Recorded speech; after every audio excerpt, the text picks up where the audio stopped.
Easter dinner, instead of the same ham that we tend to have every single year, we're going to crank it up a notch and we're going to do some lamb kebabs.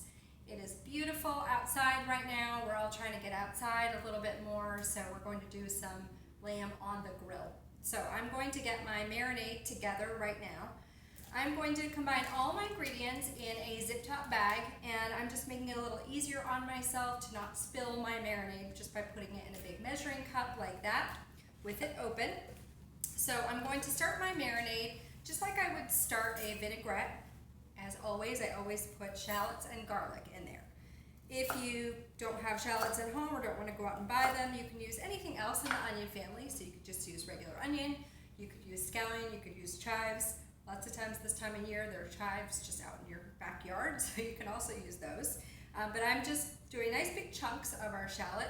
You don't need to worry about mincing these up because they're just going to give off their flavor, and we don't put those into our finished product. So I'm also going to get some garlic in there. I'm just going to hold my knife on top of my garlic clove, give it a nice hard smack, and that opens up all the cell walls and it allows the flavor inside to come out into the marinade. So get that into my measuring cup, and I always like to have a little bit of some kind of liquid salt in there. So could be soy sauce, could be a Worcestershire, something like that. For marinades, it really helps to get into the interior of the meat to have that nice liquid salt component. Okay, so I have my soy sauce or tamari, it's just a gluten-free version of that. And I always like to put a really nice mustard in there. So this is a beautiful whole grain mustard called Due South. It's one of our favorite products we use. And you can really see those grains of mustard in there. But if you only have Dijon or even yellow mustard, I'll allow it. But any kind of mustard in there is going to, again, give it a little bit more flavor, and it's also going to help to emulsify your liquid and your oil to kind of combine those together and help our molecules stay separated. All right, so I always like to put a little something sweet in there. For this one, I'm going to give it a little bit more depth of flavor by adding a brown sugar. But again, if you don't have brown sugar, you can just use white sugar, you could use honey, you could use agave, anything like that. Okay, now we have to have something acidic to put into our marinade to help break down the fibers of the meat, help to make it a little bit more tender, but also add some flavor. So the original recipe called for a Zinfandel, but I chose to go with the Shiraz. So this is a New Zealand lamb, so I chose a wine from that region. They always say if it grows together, it goes together. So I'm going to get a nice, good, healthy splash of our red wine into our marinade. And just a little bit, we don't need too much salt because remember we had the salt from the soy sauce. I'm going to crack some nice fresh pepper, give it a nice good kick. And then rosemary is something that goes so well with lamb. So I'm going to get a couple sprigs of rosemary. Again, this is something we do not have to mince up here, but we do want to release the essential oils that are inside the cell walls. So I'm just going to take the back of my knife, the spine that is not sharp, and just bruise the herb a little bit.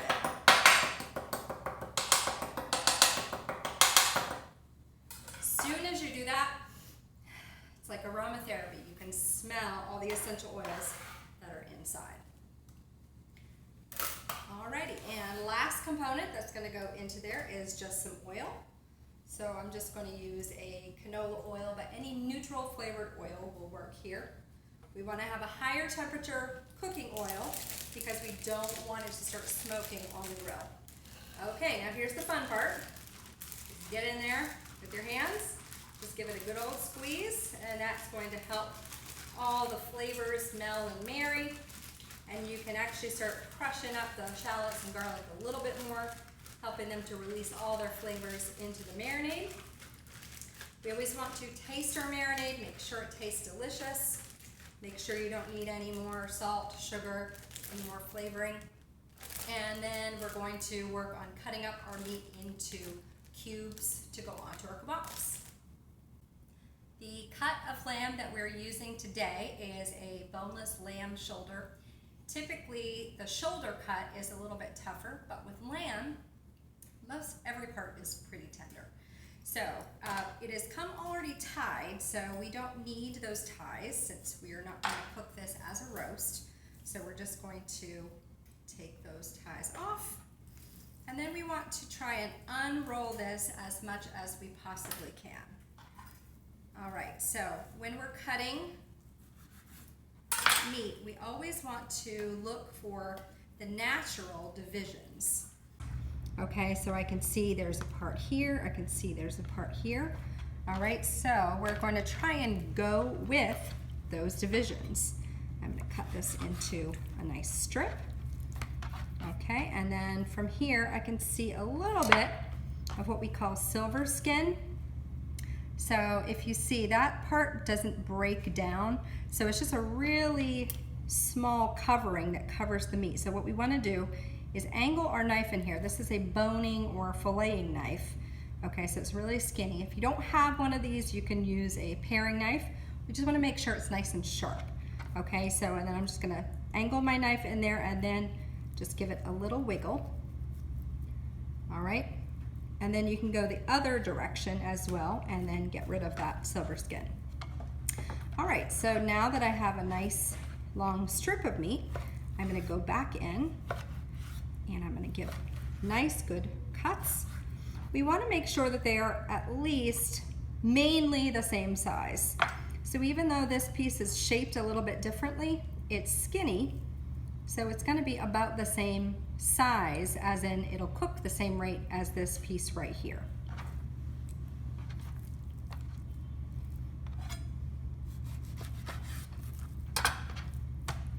If we can't see any natural divisions like we can see here, we can just go in and make nice strips.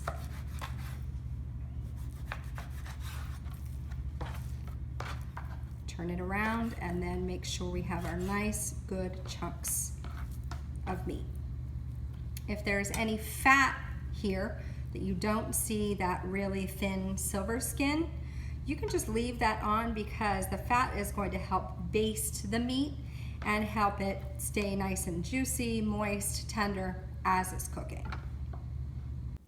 So I've cut my meat into cube-sized pieces, and all these cubes are roughly 1.5 inches by 1.5 inches. Okay, so I'm going to get those into my marinade now. And then we just really want to make sure we get out as much air as we can possibly get. Shake that down just a little bit. Make sure all your meat is submerged. And then again, we just get out as much air as we possibly can before we seal it.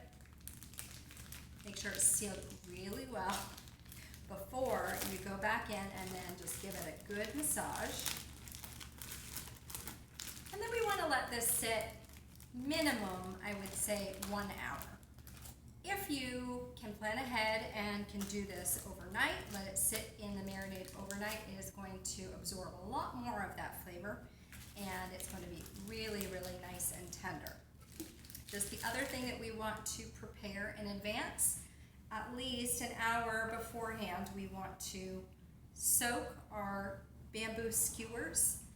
If we're going to cook these on the grill, we don't want to have flare-ups from our wood catching on fire, so we just give ourselves a little extra insurance by just soaking those in some cold water, and then we won't be as prone to having those flare-ups of flames when we're trying to cook our meat.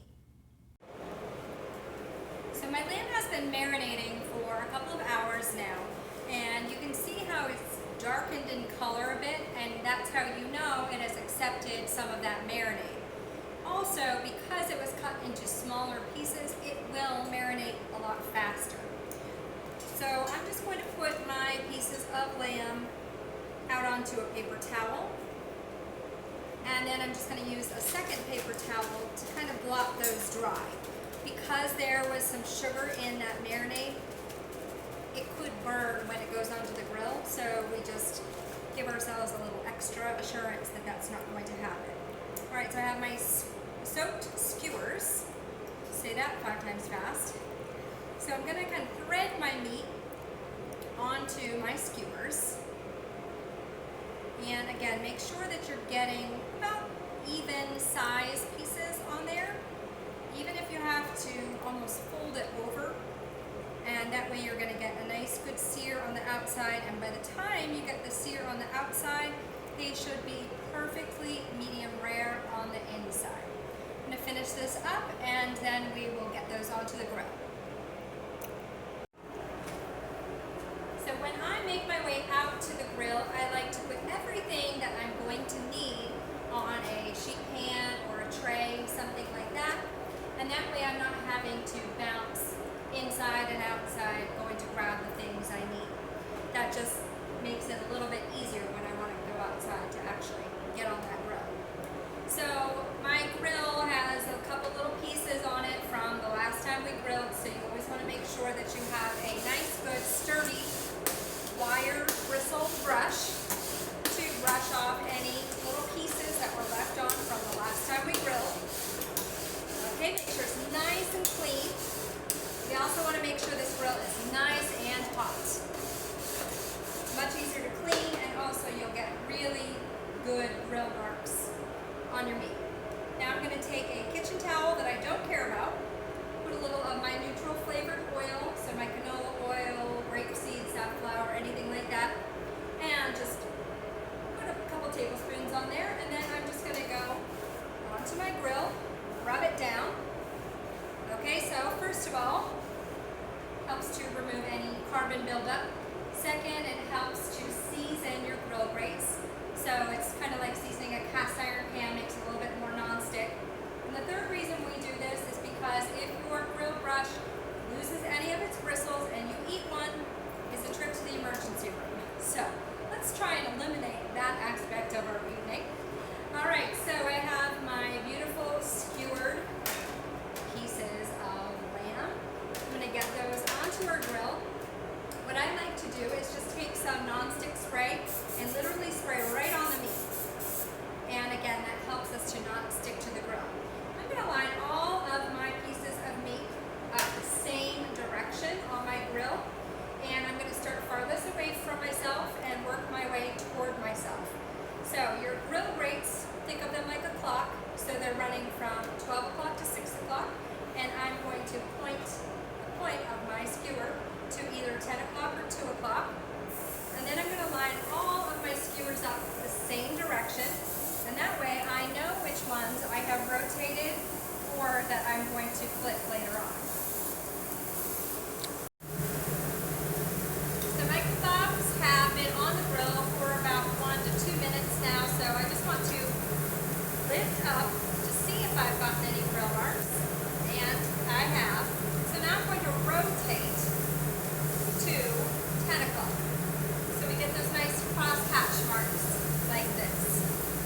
Now it's not going to matter quite as much on kebabs because they're smaller pieces of meat, but it's always good to get that practice. I have rotated all of my kebabs, and so now I'm ready to flip.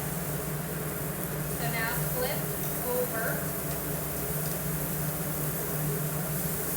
Make sure we get those same marks on the other side. I've now rotated my kebabs on the second side. So they're ready to come off. And I put them on the clean plate that I brought out to the grill with me. We never want to put ready to eat food back on a plate where raw food was. So those are ready to come off of the grill. We want to take them off of the grill actually a little bit before the temperature to which we actually want them cooked, because the internal heat that's in the kebabs is going to continue to cook them. It's what's called carryover cooking. So take them off a little earlier, and that way you don't wind up overcooking your meat. So we do what's called a touch test. So we just kind of poke our meat like this, and then if you poke the part of your palm underneath your thumb and your meat feels like that, that's rare. Touch your index finger to your thumb. Poke your palm. If you touch your meat, it feels like that. That's medium rare. Middle finger is medium. Even chicken should only be this, medium well. We never ever cook anything to this temperature, well done, unless we go out and we bag a bear. Bear is the only thing that gets cooked to well done. So we are aiming for A-OK, medium rare. Touch your meat, feels like that. You are beautiful, ready to top it with that pesto. We talk a lot in classes about letting your meat rest after it comes off of the heat to let the excited juices redistribute and kind of settle down. So that way when you cut into it, the juices don't flow out and you're left with a dry, flavorless cut of meat. However, since these pieces of meat have been cut so small, they really don't need to rest for that long. So typically by the time you put them on your platter, top them with your pesto, put them on the table, they're ready to go. So again, this is another thing that we kind of want to do last minute. And then we're just going to put our pesto right on top of that. And they're ready to serve. If you want to throw a little bit of parsley on top, give it a little bit more color, you can do that. As soon as that's ready to bring to the table and ready to eat.